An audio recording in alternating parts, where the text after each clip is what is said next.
සිරිනරබන්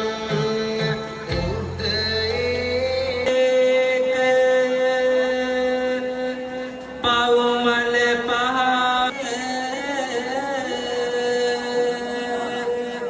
ලැබුගිනි කතරකි මවු නැතිලු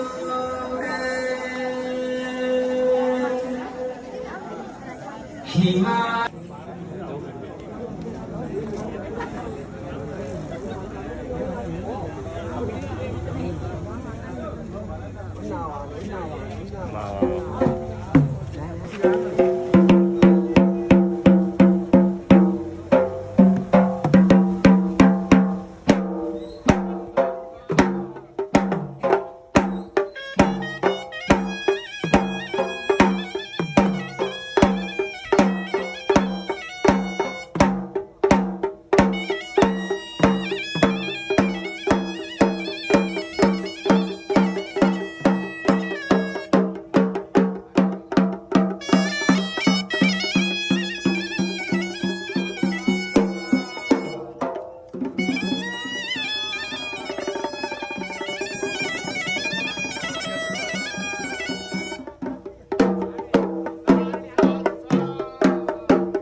අපාගාමී කරනවට වඩා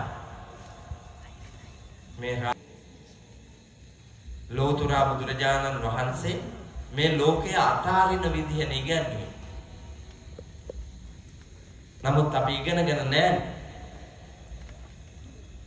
අපේ තියෙන අල්ලා ගැනීම, බදා ගැනීම. ඒවා අල්ලාගෙන බදාගෙන මරාගෙන මැරෙන පවිතු ගතිය අපි ගාව තියෙන. මේක පින්නතුනේ ලංකා ඉතිහාසයේ බෞද්ධ දර්ශනයේ ලංකා ජන ජීවිතයේ පවතින නීතිය මේවා මොකක්වත් පිළිබඳව දැක අඳුනාගෙන යන ගමනක් නෙමෙයි. රාගික කෙලෙස් බර ලෝකයේ තියෙන ඉන්ද්‍රියම් පින කට්ටනියෝ ගානේ ඔළුව කරගෙන කාලා ගානේ රිංගලා ගෙදර ඉන්න මිනිහට ජීවිතේට වදින්නේ අර කොහෙදෝ ඉන්න කසිප්පු කාරයන්ට දෑත උස්සලා පසඟ තියලා වැඳලා එන ප්‍රේත జాතිය බොලක්. මම අධ්‍යාපනය ලබන කාලේ කොළඹ පන්සලක හිටියා. පන්සලේ නම කියන එක හරි නෑ වාගේ. දේවාල පහක් තියෙනවා පුතේ. බදාදා සෙනසුරාදා දිනවලට පොල් ගෙඩියක් අතින් ගත්ත අංගනාව පිරිලා.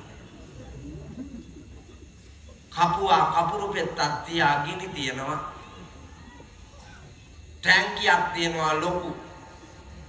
දේවාලේ ඉස්සරහා හිටගෙන උන්දගේ ප්‍රාර්ථනා ටික කියලා අර ටැංකිය වටේ රවුම් තුනක් කැරකිලා ටැංකිය ඇතුලේ තියලා තියෙනවා කළු ගල්. ගහනවා අර කළු ගලේ පොල් ගෙඩිය. එන ගහපන් කියලා. අය නැතුව ලංකාවට ශාස්ත්‍රීය සෞභාග්‍යමත් භාවය උදා වෙන්න කියලා ගැහුවේ. නෑ මොකුට හරි එන ගහපන් කියලා ගැහුවේ. ඒගොල්ල බෝගහ ගාවට ඇවිල්ලා පොය දවසට උඩ දිසාවේද යට දිසාවේද උතුරු දිසාවේද දකුණු දිසාවේද නැගෙනහිර දිසාවේද බටහිර දිසාවේද ආදී දස දිසා භාගයේයු සියලුම සත්වයෝ නිදුක් වේවා නිරෝගී වේවා සුවපත් වේවා දුකින් මිදෙත්වා නිවන් දකිත්වා. ගායන ඇටය කාට පේන්නද? කාට පේන්නද මේ ඇටෙන් ඇටේ ගැනගෙන යන්නේ? මුලම තියෙන ගාථා මොකද්ද කියන්නේ? මනස සියලු සිතුවිලි වලට පෙරටුව ගමන් කරන සිතුවිලි යති කරන්නා වෙන මූලිකයා වෙන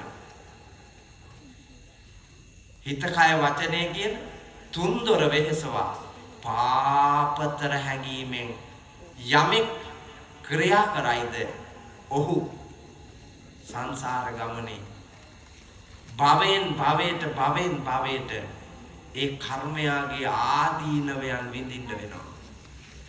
ගොනුගේ පා අනුව කරකැවෙමින් පසුපස එන කරත්ත රෝදයෙන් ආසේ භවගාමී සංසාර ගමනේ පසුපස ලුහු බැඳලා විපාක දෙනවා. චක්කුපාල හාමුදුරුවෝ අන්ධ වෙලා පිරිනිවන් පෑවේ.